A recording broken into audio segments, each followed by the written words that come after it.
Welcome to a new video. In this video we are going to talk about exception handling. Knowing how to properly handle exceptions is essential for writing robust, fault-tolerant code. First we are going to start by discussing what exceptions are. In Python, an exception is an event that occurs during the execution of a program, interrupting the normal flow of the program's instructions. This usually happens when an error occurs. Now let's see a basic example of how exception handling works in Python. Let's say we are going to print 10 divided by 0, but we are going to get 0 division error in here. So if we do, by the way, our keywords are try and except, and we are going to talk about that later on. I'm going to say try, and after that I will say print 10 divided by 0. And after that I'm going to say except, and I'm going to give the error's name like 0 division error. I will say print division by 0 is not allowed.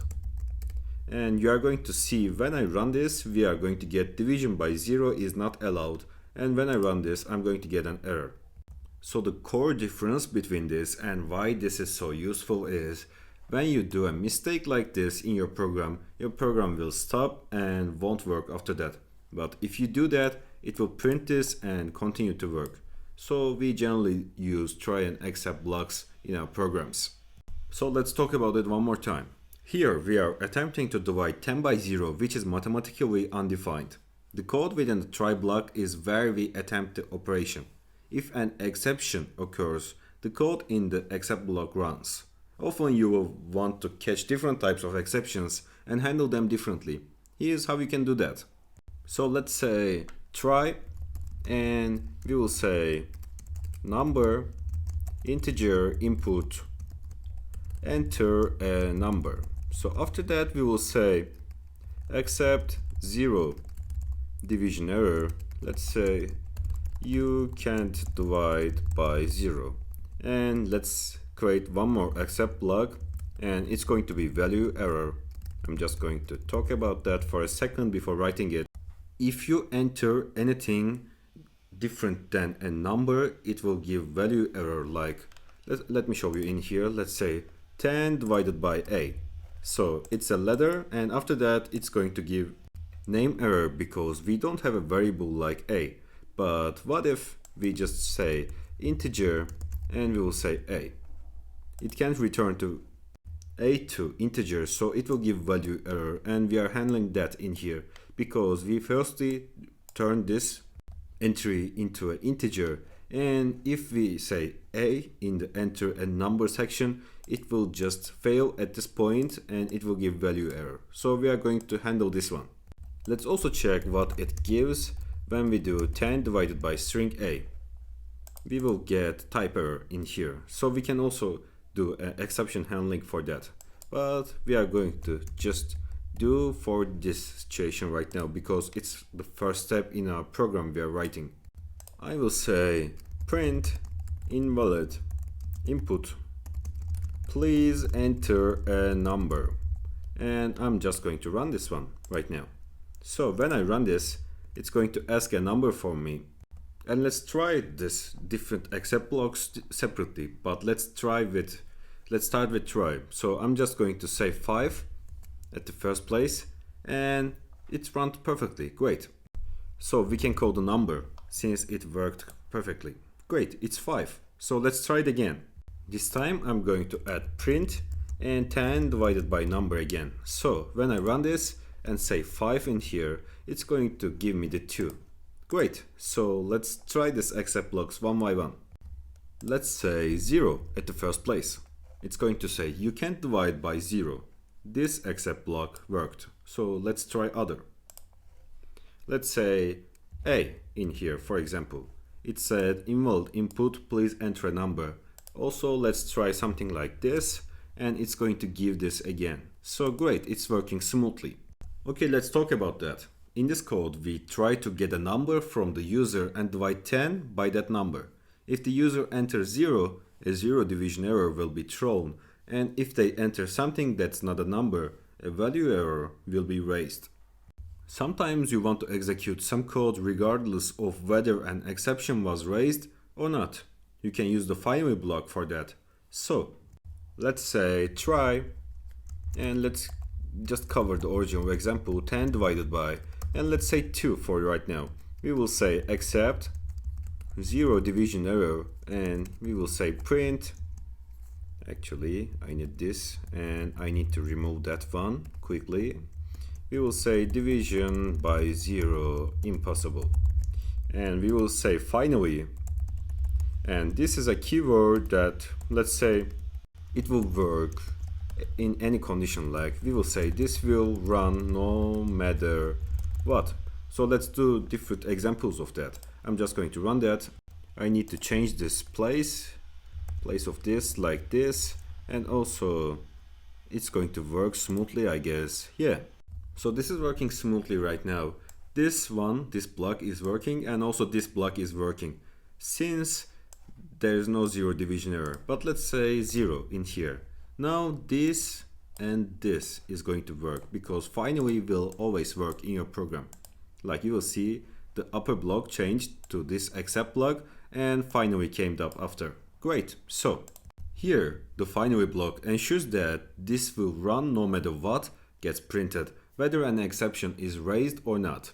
Creating custom exceptions is particularly useful, so I'm going to show you that for this video too. Let's talk about that. I'm just going to say class negative number error, and it's going to be our custom exception. We will say exception, and after that I will say pass, and then I'm going to say try number integer input, enter a positive number, and after that I will say if number is less than 0, our custom exception is going to work. I will say raise, it's a keyword too for raising custom exceptions, negative number error that we just created, and I'm going to say after that print your number is not positive, and after that I'm going to say except after this try block I will say except negative number error. I will say print negative numbers are not allowed, and let's use that. Actually we need to change something, like we need to add this in here, so it's going to work better. I'm just going to run this empty, and after that I'm going to say 5, and you are going to see that it's going to work smoothly. Like when I call the number, it's going to be 5, and I'm just going to rerun this and enter -2 in here, so you can see that this worked in here, and it said negative numbers are not allowed. So we can just copy this and put this in here, and what you are going to see right now is I will say -3 for this time, and you will see this print worked, and after that we get this negative numbers are not allowed. So what it does is it will just tries this at the end, gets an user input, then in our condition it's catched by this condition. It will say print your number is not positive, and after printing that it raises a negative number error, and when it raised negative number error it's catched by this except block and this line printed. So it's just like a double check using 2 print statements like this, and let's talk about this in general. Here I created a custom exception called negative number error in here. If the user enters a negative number, this custom exception will be raised because I specify that in this if block. And after this runs and we raise negative number error, this one runs. Great, so it's catched by this except block after that. So let's talk about another concept. Sometimes you might not know which exceptions your code will raise. In such cases like that, you can use a generic except block to catch all exceptions. However, this is generally not recommended unless you have a very good reason for it. So let's do that. I will say try, and let's use our example again, 10 divided by a string this time, and we will say except print an error occurred. So I'm just going to run that, and you will see it's going to run because we didn't specify any error types, and it's going to run like if we say 0 division error, it's going to say an error occurred because regardless of the error type, we are just making this except block work if there's an error. This will catch all kinds of exceptions, but it's not a good practice because it makes debugging difficult. So let's do another thing, like you can get more information about the exception using the exception object. This is useful for logging or for providing more informative error messages. So we can just say try and print 10 divided by 0, and after that I will say except, and after that I will say exception as E, and after that I'm going to use an F string in here like an error occurred, and I will just give the E in here. So what it does is with this E it gives error type, so it's division by 0, and if I just change this to this, it's going to be the unsupported operand types for integer and string. So I will just change it like this, and it's going to be name error, I guess. Yes, name A is not defined. You can also use that, it's a really useful practice. Here the exception as E syntax allows us to access the exception object. In this case it will output for this one, let's say 0, it's going to say an error occurred, division by 0. Let's talk about more concepts. You can nest try except blocks to handle exceptions in a more granular manner. So I will say try number integer input, enter a number, and after that we will say except. Before the except, let's do an inner like try print 10 divided by number, and after that I'm going to say except 0 division error.